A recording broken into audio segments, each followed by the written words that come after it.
வணக்கம். இன்றைய செய்திகள். கோவையில் அறிவுசார் மையத்தை ஆய்வு செய்த அமைச்சரிடம் டிஎன்பிஎஸ்சி தேர்வில் குறைந்த காலி பணியிடங்கள் காட்டப்படுவது நம்பிக்கையை கேள்விக்குறியாக்குவதாக மாணவர்கள் தெரிவித்துள்ளனர். கோவை மாவட்ட முன்னாள் படைவீரர் நல அலுவலகத்தில் மனிதவள மேலாண் துறை அமைச்சர் சரத்குமார் ஆய்வு செய்தார். அப்போது 2025ஆம் ஆண்டு கொடிநாள் நிதியாக வசூலிக்கப்பட்ட 61.96 லட்சம் ரூபாய்க்கான காசோலையை மாநகராட்சி கமிஷனர் ரவி தேஜா அமைச்சரிடம் அளித்தார்.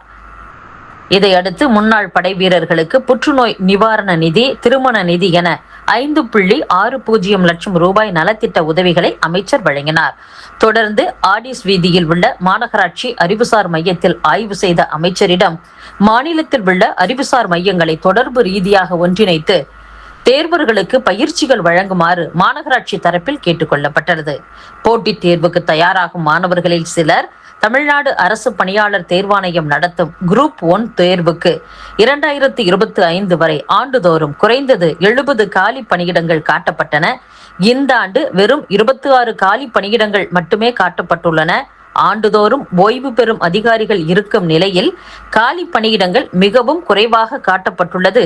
இது பல்வேறு விதங்களில் சந்தேகத்தையும் நம்பிக்கை இழப்பையும் ஏற்படுத்துகிறது. போட்டித் தேர்வுக்கு இரவு பகலாக படித்துக் கொண்டிருக்கும் எங்களுக்கு சரியான காலி பணியிடங்களை காட்டினால் உத்வேகமாக இருக்கும் என அமைச்சரிடம் அவர்கள் கூறியுள்ளனர்.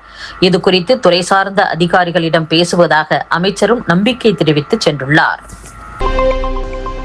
ஆவின் பால் பாக்கெட்டுகளில் பிளாஸ்டிக் மற்றும் குளோரின் மருந்து நெடி வீசுவதாக பொதுமக்கள் குற்றம் சாட்டுகின்றனர். கடலூர் மாவட்டம் சேத்தியாத்தோப்பு பகுதியில் மரவள்ளி கிழங்கு மாவு மற்றும் ரசாயனங்களை பாலில் கலப்படம் செய்வதாக கூறி பால் உற்பத்தியாளர்கள் போராட்டத்தில் ஈடுபட்டுள்ளனர். மக்களின் உயிருக்கு அச்சுறுத்தலை ஏற்படுத்தும் இத்தகைய ரசாயன கலப்படங்களை அனுமதிப்பதும் முறைகேடுகளை அலட்சியப்படுத்துவதும் தாவேக அரசின் நிர்வாக சீர்கேட்டை படம் பிடித்து காட்டுகிறது.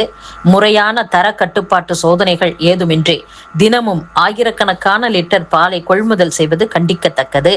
எனவே ஆவின் பாலில் வரும் ரசாயன நெடி மற்றும் மாவு கலப்பட முறைகேடு ஆகியவை 2 விவகாரங்கள் குறித்தும் உடனடியாக உயர்மட்ட குழு அமைத்து தாவேக அரசு விசாரணை நடத்த வேண்டும் என்று தமிழக பாஜக தலைவர் நயினார் நாகேந்திரன் தெரிவித்துள்ளார். தேர்தல் வழக்குகள் நிலுவையில் உள்ள திருச்சி கிழக்கு, கரூர், விராலிமலை, பெருந்துறை, அம்பாசமுத்திரம் ஆகிய 5 தொகுதிகளுக்கு இடைத்தேர்தல் நடத்த விதிக்கப்பட்ட தடையை வரும் 24ஆம் தேதி வரை நீட்டித்து சென்னை உயர்நீதிமன்றம் உத்தரவிட்டுள்ளது.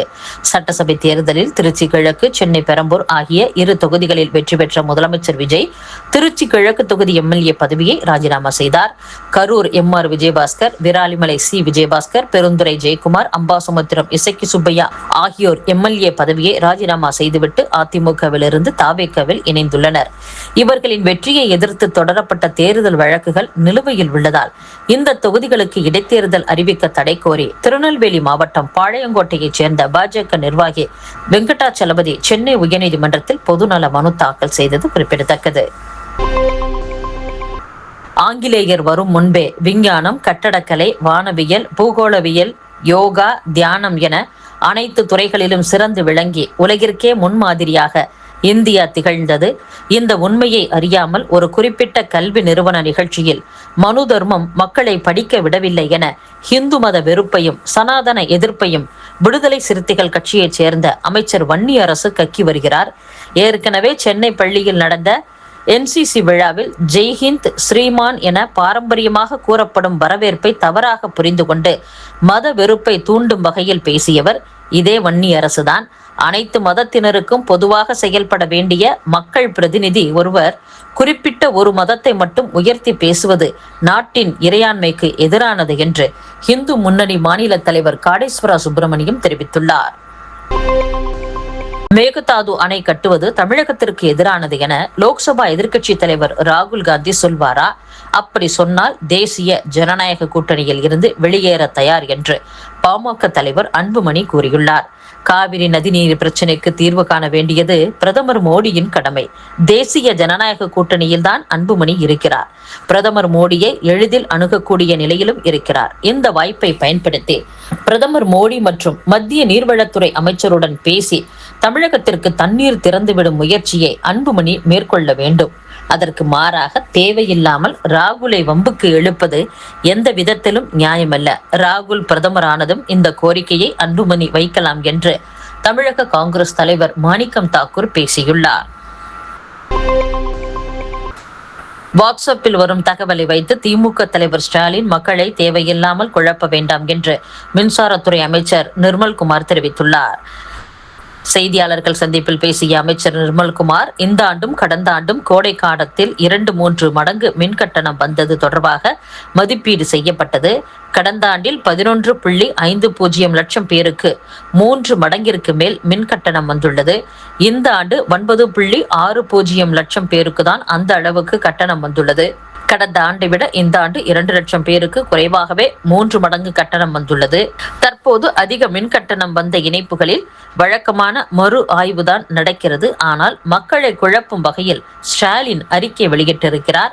மின் கட்டணம் செலுத்துவதில் இருந்து யாரும் விலக்கு கேட்கவில்லை. வாட்ஸ்அப் தகவலை வைத்து ஸ்டாலின் மக்களை தேவையில்லாமல் குழப்ப வேண்டாம்.